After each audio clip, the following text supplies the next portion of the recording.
You're watching Pulse for the 15th of September, and it's time for some Diablo news. In this week's episode, we take a look at the latest Diablo 3 beta patch, the new goodies on the Diablo 3 community site, the shared stash, the fact that PayPal and Blizzard have teamed up for Diablo 3, and more. Let's get started.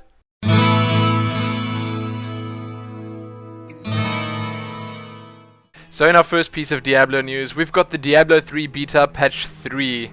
This is build 7338. While there wasn't really very much changed here, public games are once again available, and the big part of this patch, the Diablo 3 auction house, is in fact coming to the beta soon.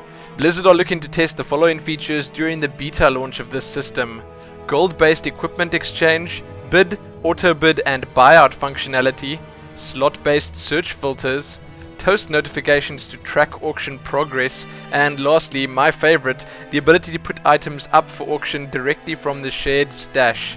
That does sound incredibly useful.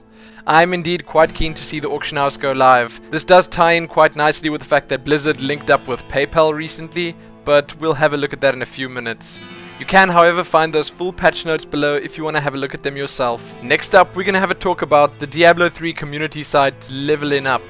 Yes, there's indeed a bunch of new stuff on the community side to have a look at, and I have no doubt that a lot of you have seen it already. But hey, let's have a look anyway. So the new game guide has now been added to the website. First up, you can see what's new in Diablo 3. We'll have a look at that in just a moment. You can have a look at all 5 of the classes that are currently in the game. Yes, both male and female versions. There's a skill calculator which we will most definitely be having a look at.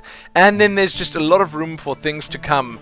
We're still going to be seeing previews of the artisans, the followers, a bunch of equipment and other items, and in my opinion one of the most interesting parts, the world, the 4 acts that we're set to be exploring in Diablo 3. So let's have a look at this in a bit more detail. The What's New in Diablo 3 section has a lot of information on it, but none of it's really new, and it's mostly just aimed at players new to the Diablo series. But on this page they compare Diablo 3 to the previous Diablo titles, then they just tell us a little bit about runestones, followers, crafting and artisans, the Cauldron of Jordan, Nephilim Cube and Stone of Recall. Yes, some of the really cool tools we'll have available to us, combat in Diablo 3, the improved control system, the auction house, the classes and skills, the monsters and items, PvP, the difficulty modes, yes, that includes Inferno difficulty, achievements, and my personal favorite, once again, saved for last, the epic new storyline. As I said, there's not really very much, if anything, new here, but I would check it out, if only to see the incredibly cool artwork on the page and the nice layout.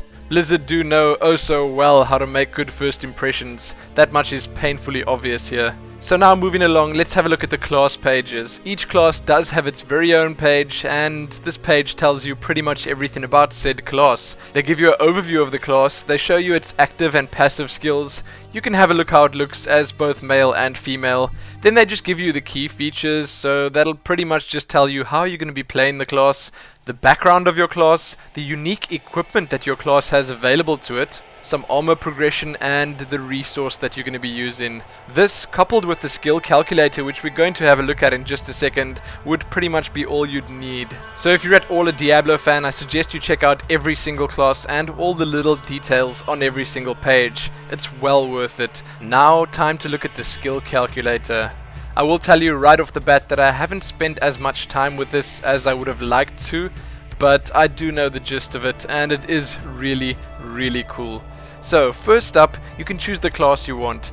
Then, you can choose your active skills that you're going to be using. There are in fact 6 slots to fill here, and for the passive skills, 3 slots. The calculator also tells you the level requirement for these slots, but let's look at the interesting stuff. So if you do select a skill here, then once you've added it to that slot, you can actually choose what rune you want to socket it with. You can choose from the Alabaster, Crimson, Golden, Indigo or Obsidian runes. And as we've seen before, this does in fact change the skill dramatically. Every single rune has a pretty different effect. Let's have a look at a quick example. So here we've got Lashing Tail Kick from the Monk.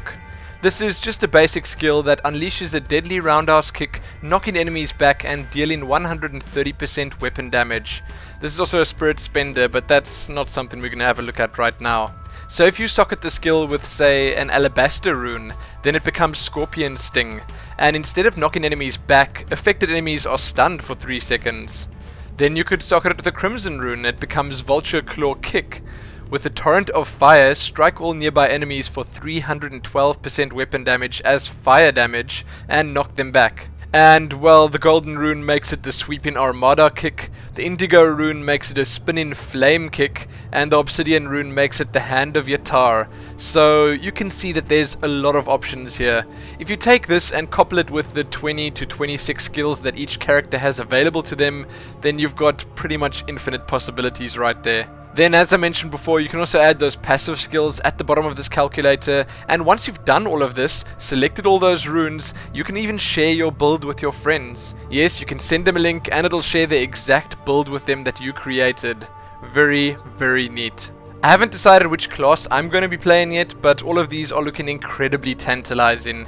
Check the skill calculator out, check the class pages out, and enjoy. Next up, let's have a bit of a look at the new shared stash. So Blizzard let us know that while this does work a lot like the old Diablo 2 stash, there are a bunch of big improvements here too. Firstly, and I suppose most importantly, this stash will be shared between all the characters on your Diablo 3 account. Yes, so if you have a wizard and perhaps you pick up a monk item on it, you can throw it in the stash, log in with the monk, and just pick it up there for your character to use. As you can see on your screens right now, you can even view the items by class, so you can quickly and easily tell which items can be used by which class.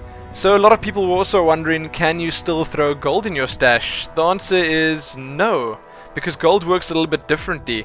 Gold is also shared between all your characters on your Diablo account, and in my opinion that also makes things a lot easier. Another thing I want to mention is that, as we saw in the patch notes at the start of the episode, you can also put items straight from your stash into the auction house. So that really is great, and they've absolutely thought of everything here. Now, the stash in Diablo 3 works very much like the bank in World of Warcraft, where you have to buy extra tabs for a certain amount of gold. That will obviously expand the space that you have available to you. And one last thing that Blizzard mentions here is that hardcore characters are in fact a breed apart, and they have exclusive access to their own shared stash and auction house and gold pool. So you can't pimp out a hardcore character just to make it live that little bit longer. Sorry guys. The video that you've been watching of the shared stash in action is in fact from the guys over at Diablo Inc. Gamers, so you can leave them a comment of appreciation and you can find a link to that below. While shared stashes aren't really anything new in the MMO world, Diablo never had it before, and I think it's going to be a worthy addition indeed. So check this post out below or over on the official site if you want to read all about shared stashes. Now, last up in our big news, Blizzard have announced that in most regions, PayPal will be their payment service partner for the Diablo 3 auction house. This will give the players who trade with real-world currency the ability to cash out the spoils of their battle-torn adventures via a PayPal account. Yes, safe and easy. There's not much more to say about this other than that Blizzard said that they'll share region-related specifics at a further date, and we should just stay tuned. You can, however, still check that post out on the official site and let me know what you think. Are you going to be using real money on the auction house, or is that something you'd rather shy away from?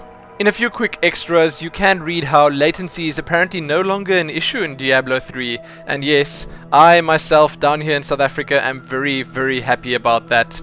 I'll have to test it for myself to believe it though. The guys over at the Diablo 3 database have redesigned their website, and I gotta say it's looking pretty cool. You can head on over to Force Strategy Gaming's channel right here on YouTube for a ton of Diablo 3 updates. Yes, he's released like 3 or 4 Purgatory episodes in the last week. Well worth checking out because he does cover a lot more news there. Then lastly, for all of those out there that are really, really desperate for footage, you can check out a full Diablo 3 beta playthrough. This is in 1080p and it was done with the Witch Doctor. It's one long video. I think it's just under 2 hours in length. Well worth having a look at. So sadly, that's all I have for you for this episode. That's all there was in the Diablo 3 news. Check back here soon for more. Remember to leave a comment to let me know what you thought about this week's news. Like the video, share it with your friends, and do all that other good stuff. Most importantly though, happy Diablo 3 skill calculator.